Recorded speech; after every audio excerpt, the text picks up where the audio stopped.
మదురోని అదుపులోకి తీసుకోవడానికి biggest reason Venezuela దేశాన్ని మొత్తాన్ని తనకు అబంధ హస్తాల్లో బంధించాలనే ఒక ఆలోచనే. వెనిజులా దేశాన్ని కంప్లీట్గా టేక్ ఓవర్ చేయాలని ఒక ఆలోచనే.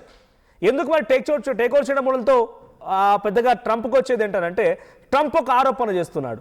వెనిజులా నుంచి అత్యధిక సంఖ్యలో అమెరికాకి మాదక ద్రవ్యాలు వస్తున్నాయంట, అక్రమ వలసదారులు వస్తున్నారంట. వెనిజులానే మార్గంగా చేసుకొని చాలామంది అక్రమార్కులు అమెరికాకు వచ్చి డ్రగ్స్, మాదక ద్రవ్యాలని, ఇతరత్ర ఎఫెక్టెడ్ ప్రోడక్ట్స్ని వాటిని సప్లై చేయడంతో పాటుగా ఇక్కడ ఇమిగ్రెంట్స్ ఎక్కువగా వచ్చేది కూడా ఆ దొడ్డిదారి వెంటనే అనే రకంగా ట్రంప్ ఆరోపిస్తున్నాడు. అందుకే ఆయనే క్యాప్చర్ చేస్తే మాకు ఈ సమస్య ఉండదు కదా అని బయటకు చెప్పడానికి బూచిగా చూపిస్తున్నాడు.